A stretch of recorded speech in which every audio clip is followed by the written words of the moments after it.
মানে জামাকাপড়ের শপিং ব্যাগে উনি অনেক টাকা দিয়ে গিয়েছিলেন। উনি মুক্তিযুদ্ধের সময় আজম খান উনার আ ইয়া বস ছিলেন। পুলিশ এভাবে আমাদের দিকে আসতেছে কেন? আমাদের কি অ্যারেস্ট করবে? আমায় যদি পড়ে গো মনে বন্ধু আকাশ পানে চাইও।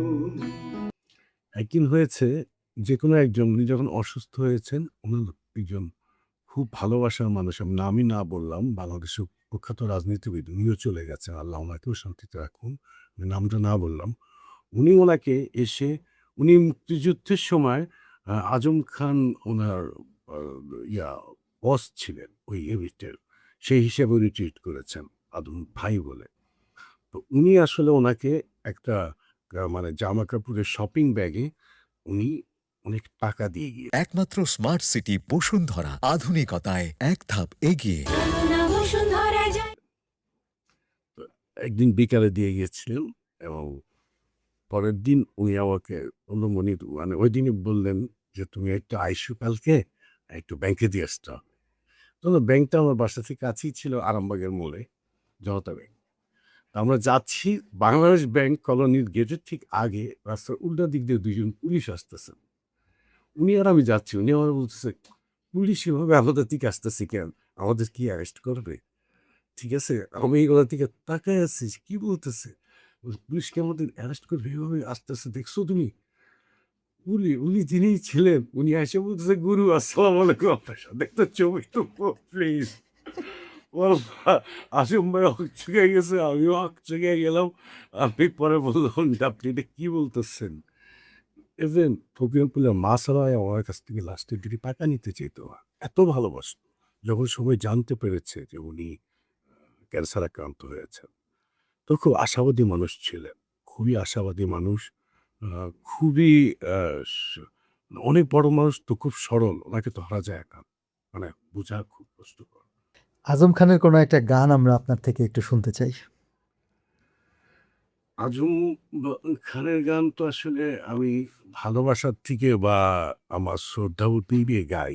আগে আমি কখনো এভাবে করিনি। আজম ভাই মারা যাওয়ার পরেই আমি এগুলো করেছি।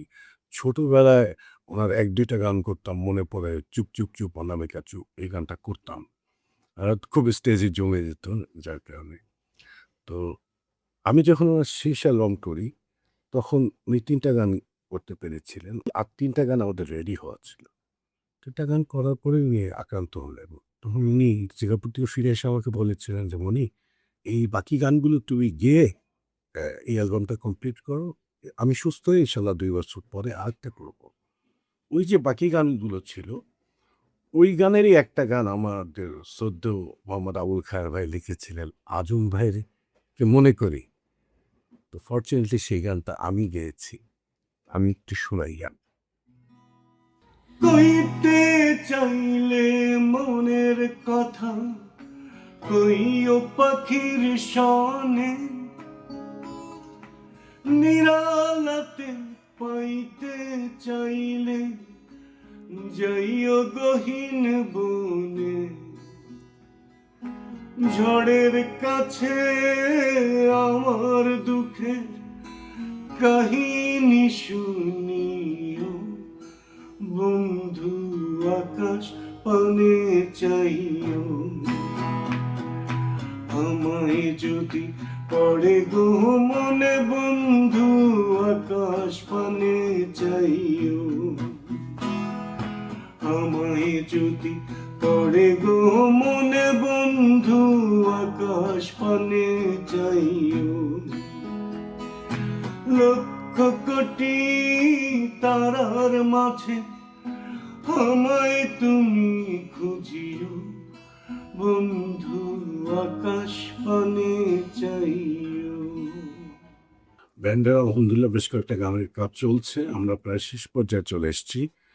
আর আ ঈদেই করতাম। ইনফ্যাক্ট আসলে আমাদের দেশের নির্বাচন সবকিছু মিলিয়ে আসলে একটু মানে একটু পজ দিয়েছি। তো আমাদের ব্যান্ডে কয়েকটা গান এবং আমার নিজের সোলো আ কয়েকটা গান রেডি হয়েছে। গত ঈদেও আমার ২ টো গান বেরিয়েছে। আ এবং আগামী পয়লা বৈশাখও ইনশাআল্লাহ আসছে। প্রিয় গান বলতে আমার প্রথম যে গানটা দিয়ে মানুষ আমাকে চিনেছে আমি গানটাই করি